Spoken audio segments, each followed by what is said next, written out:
जय श्री महाकाल। आज हम बात करते हैं कि हमसे ऐसी कौन सी 5 गलतियां हो जाती हैं जिस कारण से हम किसी भी नेगेटिव ऑरा के साथ चल पड़ते हैं या फिर वो ऑरा हमारे साथ चल पड़ती है। पहले समय की एक बात थी कि घर के बड़े बूढ़े कुछ ना शब्द बोला करते थे। आप समझना इसके पीछे रीजन क्या होता था। वो कहते थे शाम के 7 बजे के बाद आप बिना किसी कार्य के घर से बाहर ना भटकें। कोशिश करें कि रात की यात्रा को आप छोड़ दें, देर रात की यात्रा पे आप ना जाएं। स्त्रियों को कहा जाता था कि अपने बालों को खोल के ना चलें। स्त्री को कहा जाता था कि गलती से भी बाल खोल के किसी चौराहे के पास से ना गुजरें। पुरुषों को कहा जाता था या स्त्री को कहा जाता था कि घर से मीठा खा के एकदम घर से बाहर ना निकलें। यह भी बताया जाता था कि यदि आपको रास्ते में कोई चीज दिख जाती है रखी हुई तो कृपया करके उस पर कोई कमेंट पास ना करें। तो क्या वो ऐसे ही बोलते थे ये सब बातें? क्या इसके पीछे कोई रीजन नहीं है? आज सबसे बड़ी दिक्कत क्या है कि हम अपने बड़े बुजुर्गों को भूलते जा रहे हैं और इस भौतिकवादी संसार में इतने आगे जा चुके हैं कि अपने ही रिचुअल्स को हम नहीं मानते। और एक वो समय आ गया जो वेस्टर्न कंट्री अपने आप को उन्नत समझा करती थी, वो अपने कस्टम को छोड़ के इंडियन कस्टम को अपनाने लगी है। जिन राधा कृष्ण की कहानियां, उनके पाठ हमारे लिए शाश्वत सत्य होते थे, आज वही शाश्वत सत्य वेस्टर्न कंट्रीज के हो गए हैं। उनका पहनावा बदल गया है और हमारा पहनावा तो बिल्कुल ही बदल गया है। बदलने का मतलब क्या है? अब हम वेस्टर्न कल्चर को अप्रोच कर रहे हैं और वेस्टर्न कल्चर के लोग हमें अप्रोच कर रहे हैं क्योंकि वो समझ गए हैं कि सबसे पुरातन धर्म जो है वो हिंदू धर्म है। दुनिया भर के ग्रंथ और शास्त्र ऐसे बने हुए हैं जिसमें यह तक बता रखा है कि मृत्यु का कारण क्या होगा, जिसमें यह तक बता रखा है कि कैसे आप अपने परम सत्य को प्राप्त कर सकते हो, जिसमें यह तक बता रखा है कि कैसे आप अपने इस जीवन को फलित कर सकते हो। हम उन सारी बातों को छोड़ के कहां जा रहे हैं? वेस्टर्न कल्चर में। तो अब ये नेगेटिव ऑरा क्या होती है, पहले तो ये समझते हैं। हमारे आसपास 3 तरह की ऑराएं होती हैं। एक ऐसी ओरा जो किसी व्यक्ति की दृष्टि लगने से, किसी के टोकने से, किसी का नेगेटिव लेवल पे आपको देखने से वो ओरा आपको हिट कर जाती है, जिस कारण से आपके शरीर की ऊर्जा कम हो जाती है। दूसरी ओरा ऐसी ओरा होती है कि व्यक्ति किसी जलनवश, किसी नफरत के वश आपके ऊपर किसी तरह का कुछ तांत्रिक विधान कर दे। तीसरी नेगेटिव ओरा वो ओरा होती है कि आप गलती से उस ओरा को अपने साथ ले आओ, या आप कोई ऐसी गलती कर बैठो जो आपके लिए मजाक हो लेकिन वो शक्ति आपके साथ चल पड़ी। ये 3 तरह की ऐसी ओराएं होती हैं जिस कारण से व्यक्ति परेशान होता है और उसे समझ नहीं आता।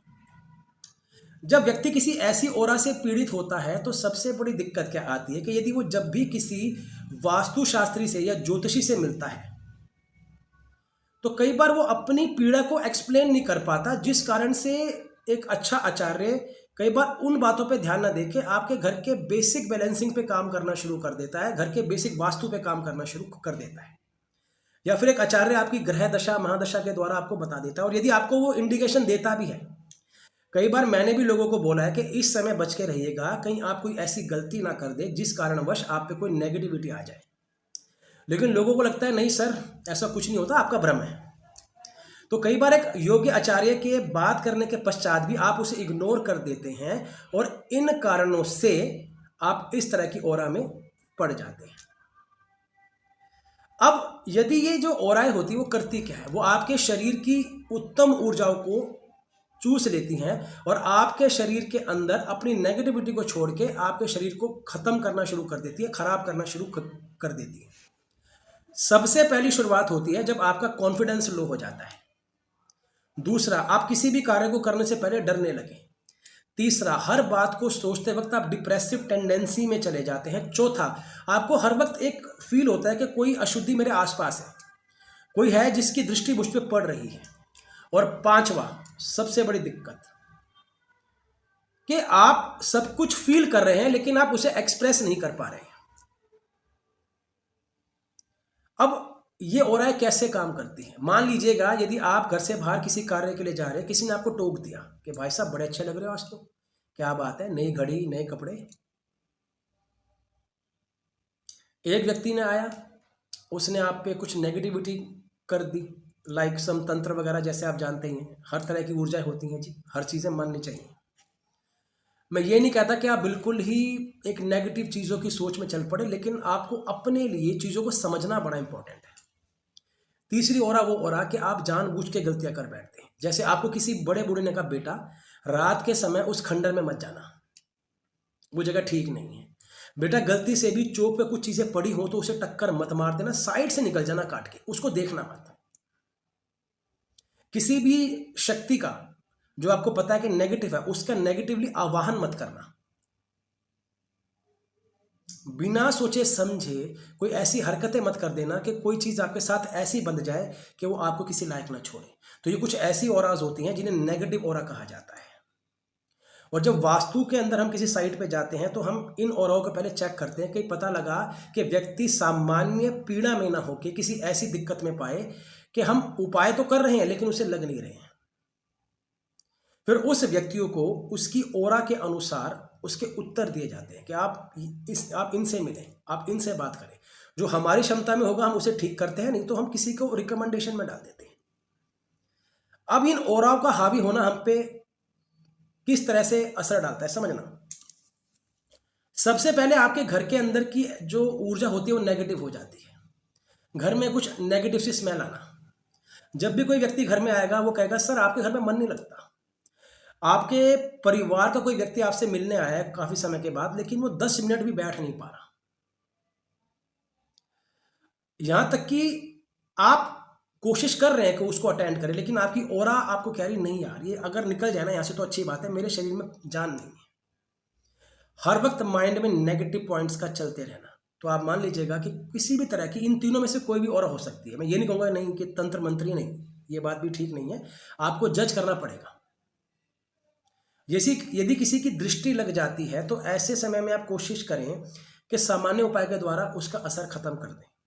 यदि कोई नेगेटिव वाइब्स है तो उसके लिए अलग से उपाय होता है। और यदि थर्ड लेवल का आप पे कोई दृष्टि आ गई है या कोई नेगेटिविटी पे आपका पैर पड़ गया है तो वहां पर आपके घर की सबसे बड़ी कमजोरी होती है कि जब आप अपने कुल देवों को ना माने, आप अपने घर के पितृ देवों का सम्मान न करें, तब तीसरी शक्ति आप पे ज्यादा हावी हो जाती है।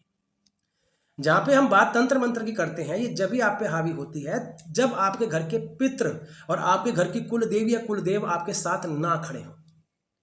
नहीं तो कोई ताकत ही नहीं बनी जो आपको छू दे। अब रीजन क्या होता है, यदि अब आप समझना कि पिछले जमाने में क्या होता था कि आपके घर के बड़े बुजुर्ग ये कहते थे कि बेटे अपने कुल देवी का सम्मान करो, उनकी पूजा करो, उनके नाम का भोजन निकालो, अपने पितरों के नाम की अमावस्या निकालो, अपने पितरों के नाम से आप श्राद्ध करो, तर्पण करो। जब भी समय आए श्राद्ध के दिनों पे किसी अच्छे तीर्थ पे जाके उनके नाम की उपासना करो। वो ऐसे नहीं बोलते थे।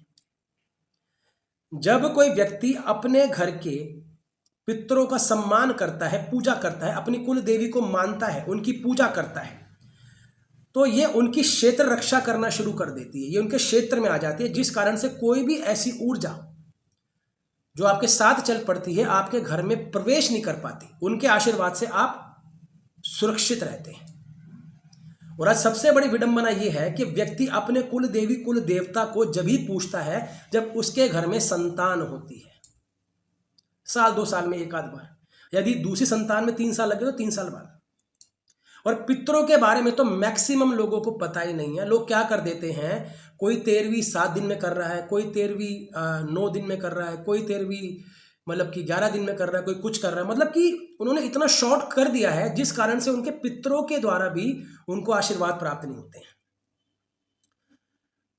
तो यदि आप उपाय पूछते हैं कि ऐसा कौन सा उपाय किया जाए जिसके करने मात्र से आप पे इस तरह की नेगेटिविटी ना आए, तो सबसे इंपॉर्टेंट बात है अपने घर के कुल देवी देवता के बारे में पता करें और उनका सम्मान करें। और साल में कम से कम 4 बार उनकी चौखट में जाके दिया लगा के आए। और जब भी घर में उपासना करें उनका नाम अवश्य लें। पितरों के नाम से आप अमावस्या निकालें, पितरों के नाम से श्राद्ध निकालें। और जब भी मौका लगे बड़ी अमावस्या के समय में पितरों के नाम से छोटा मोटा भंडारा करते रहें। आपके घर में आपके पितर एक ऐसा कवच बन जाएंगे कि किसी भी तरह की नेगेटिविटी आपको अप्रोच नहीं कर सकती। तीसरा, सुबह शाम 2 समय घर में पूजा करें। अपने घर में बैठ के देवी देवताओं की अवहेलना ना करें। आप भारत से बिलोंग करते हैं। भारत एक ऐसा देश है जहाँ पे धर्म को उपासना की तरह माना जाता है, और ये केवल हिंदू धर्म नहीं, हर धर्म को एक उच्च दृष्टि से देखा जाता है। तो आप जिस भी धर्म के हैं अपने धर्म को माने, अपने कर्म को माने, और कोशिश करें कि यदि कोई बड़ा बुजुर्ग आपको कोई राय दे रहा है तो समझे। देखिए, बड़े बुजुर्ग को जन्म कुंडली में बृहस्पति कहा गया है, एक ऐसा व्यक्ति जिसमें अनंत ज्ञान है, उसके पास पूरा एक्सपीरियंस है लाइफ का। जब वो आपको अपने एक्सपीरियंस के बारे में बता देता है तो वो जानता है कि किस समय क्या गलती हो जाती है जिस कारण से परिवार खंडित हो जाता है। तो एक बड़ा व्यक्ति आपके घर के लिए कवच के बराबर होता है। तो अपने बड़े बूढ़ों की सेवा जरूर करें, उनका आशीर्वाद लें, पिता का सम्मान करें, सूर्य। पराक्रम का सही तरह से प्रयोग करें, मंगल। जब आप इन 3 ग्रहों को बैलेंस कर लेते हैं तो चंद्रमा अपने आप बली हो जाता है। मतलब आपके ऊपर किसी भी तरह की नेगेटिविटी अटैक नहीं करती है। थोड़ी लंबी वीडियो हो गई है, कभी मौका लगा तो मैं कोशिश करूंगा कि पितरों की पूजा कैसे करते हैं या क्या बताया जाएगा, देखते हैं, वो फ्यूचर बताएगा कि क्या दिया जाएगा क्या नहीं। लेकिन यदि आप इन उपायों को करेंगे तो डेफिनेटली आपके जीवन में नेगेटिविटी नहीं आएगी, बल्कि आप पॉजिटिव वाइब्स में रहेंगे और आपका घर दिन दुगनी रात चौगुनी तरक्की करेगा और किसी बाहर के व्यक्ति की दृष्टि आप पे काम नहीं करेगी। तंत्र मंत्र करने वाले लोग भी आपसे पीछे रहेंगे, क्योंकि जिसके सर पे उसके कुल देव कुल देवी का हाथ हो और पितृ उसकी रक्षा कर रहे हो, उस व्यक्ति को किसी भी तरह से बांधना आसान नहीं होता। तो आप अपनी जड़ से जुड़े, परंपरा, शनि, अपनी परंपरा का सम्मान करें। जब आप परंपरा से जुड़ जाते हैं तो आपके जीवन में नेगेटिविटी नहीं आती। भौतिकवाद को समझें, लेकिन भौतिकवाद को अपने धर्म कर्म पे हावी होने ना दें, क्योंकि ये रिचुअल्स हमारे पूर्वजों के दिए हुए हैं, उनका सम्मान करें। शास्त्र को पढ़ें, घर में गीता का पाठ करें, रामायण का पाठ करें, जो आपको अच्छा लगे पढ़ें। जब भी आप घर में किसी देव की उपासना करते हो, घर की ऊर्जा शाश्वत रहती है। काफी लंबा हो गया। कोशिश की है कि आप समझ सके कि कैसे आप किसी नेगेटिविटी में फंस जाते हैं। तो इनका लाभ उठाएं और कोशिश करें अपने जीवन को स्वयं सात्विक रूप में आगे बढ़ाएं और नेगेटिविटी छोड़ दें। शराब, मांस, मदिरा, ये ऐसे द्रव्य हैं, राहु, जब आप इनका सेवन करना शुरू कर देते हैं तो आप पे नेगेटिविटी तेजी से हावी हो जाती है। तो जब आप सात्विक ऊर्जा में रहते हैं, शुद्धाइत में रहते हैं, अपने ईश्वर को मानते हैं, पितरों की सेवा करते हैं, तो आपका जीवन स्वयं संपन्न हो जाता है। अगर यकीन ना है तो 43 दिन मेरे कहने से करके देखिए, जीवन बदलेगा। पत्थर की लकीर बात है। जय श्री महाकाल।